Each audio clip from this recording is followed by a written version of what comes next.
Welcome back to my channel. Today I'm going to be sharing with you my February TBR, but before I get into my February TBR I thought I would share the books I had on my January TBR and what I rated them. So I will be giving my full thoughts on all of these books either in my mid-month wrap-up or my end-of-month wrap-up depending on when I read them during the month. So if you want to see my full thoughts, please check out those videos, but I'm just going to run through the books quickly here and give you my ratings on them. So I'll start with the two books that I don't have physical copies of. So first one is Unconditional by QB Tyler, and I gave this one 2 stars. I obviously really didn't enjoy that one and I gave that one 2 stars. Then we have Unladylike Rules for Attraction by Amita Murray. This one I had as a library copy, so I've already returned it back to the library and I gave that one 3 stars.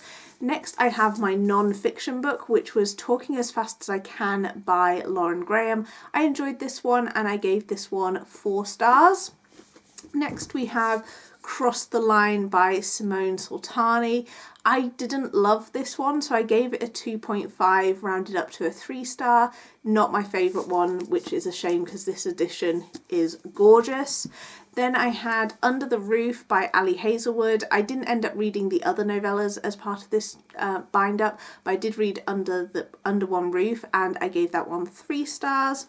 And lastly, my favourite one out of all of these 6 books on my January TBR was Twisted Lies by Anne Huang. If I'd had to predict out of those 6 books which one I was going to love, this would have been the one that I would have said, and I gave this one 5 stars. Absolutely loved this one, definitely recommend it. And those were the 6 books that I read for January for my TBR. Obviously I read a lot more books than that in January, but those are the ones specifically from my TBR. It was a good start to the year. I managed to stick to the TBR, which I'm surprised by, so I hope that I can continue that on in February, and the next clip you will see will be me choosing my books for February. Now I am going to pick the books that I'm going to be reading for my February TBR. So in my first TBR video in January I shared how I'm going to be going through and picking the books, the different prompts and things that I'm going to be picking for.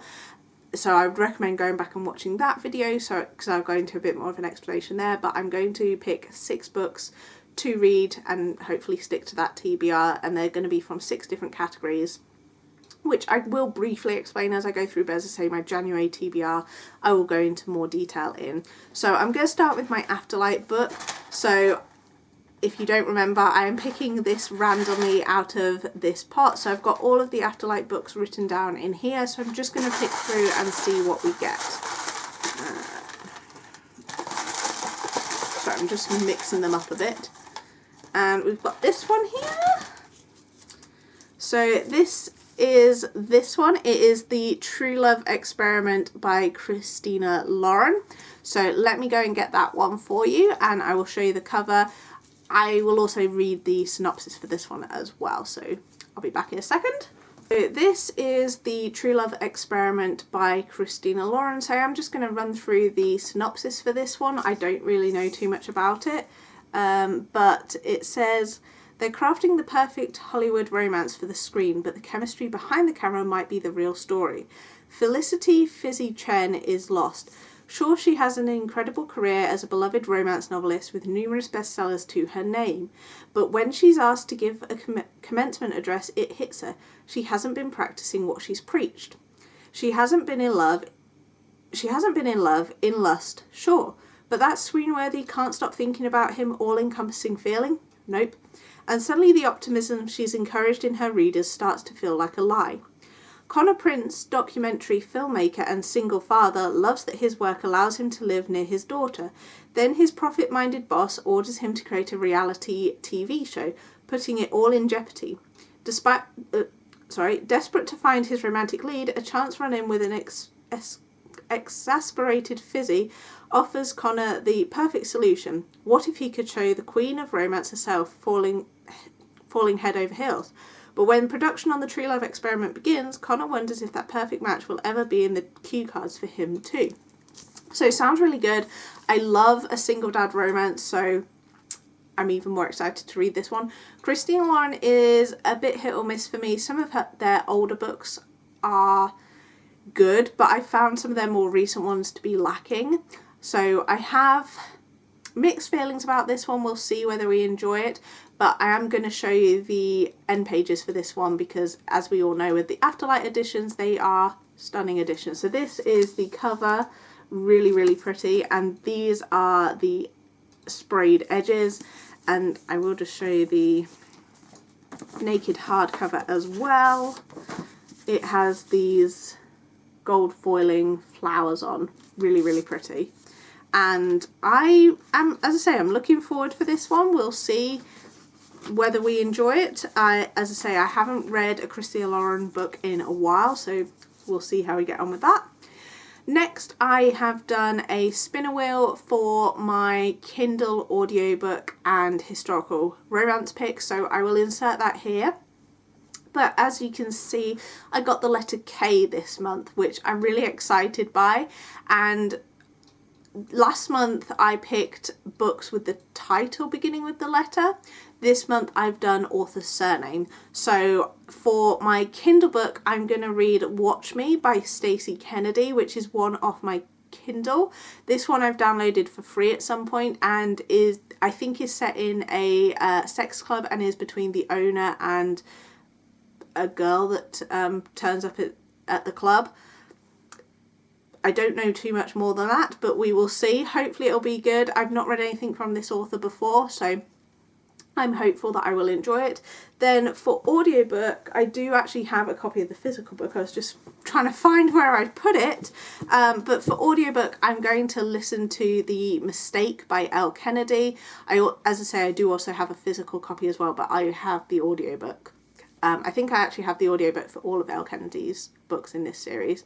So I really want to complete this series. It's the off-campus series. I read The Deal and really enjoyed it. And this is a sports romance series. I think they're all hockey, but this one definitely is for sure.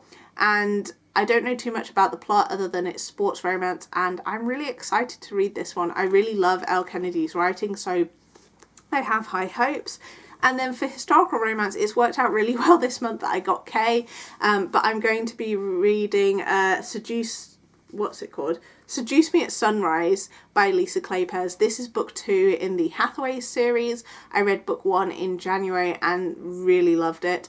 I gave it 4 stars. This one I'm really excited for because the romance between Mary Penn and Winifred is hinted at in book 1, and I think it's going to be perfect. I cannot wait. There's going to be a lot of angst in this one and I'm here for it. I'm really, really looking forward to it. So high hopes for that one. I have hopes that it's going to be a 5-star, but I don't want to jinx myself just in case, but really looking forward to that one. Then for my non-fiction book, this is just one that I choose. I am going to read The Third Gilmore Girl by Kelly Bishop. So in January, I read Talking as Fast as I Can by Lauren Graham, who is one of the stars in the Gilmore Girls TV show, and this is Kelly Bishop's autobiography, who was another star in the TV show. I have this one on audiobook and I'm really looking forward to it. It won the Goodreads Choice Award for autobiographies and memoirs in 2024, so really looking forward to that one. And then for my free choice book, I'm going to read When in Rome by Sarah Adams. So this is book 1 in her small town romance series that she's writing. I'm not actually sure what the name of the series is, to be honest, but I in January read Beg, Borrow or Steal, which is book 3 in this series, and absolutely loved it. It was a 5-star read and probably one of my favourite reads for January. This one is actually the first book in that series. I haven't read the first book, so I'm going back to read the first one now. Obviously, with reading the most recent one and that being a 5-star, I have higher expectations for this one than if I read this, obviously, in order. But I can't wait to read this one. I've been slowly working my way through Sarah Adams' backlist and I need to go back and read this one. Really high hopes for this one as well. So I really hope that I manage to read all of these in February. As I've said many times, I am terrible at sticking to TBR. So if I do stick to it, it is a short of a small miracle if I manage to read all of these books. not because reading 6 books is a challenge, but reading 6 books that I've kind of said these are the ones I'm going to read. For some reason I find that really difficult. So I hope you guys enjoyed this video. Please let me know what you will be reading in February, and I will see you guys in my next one. Thank you, bye!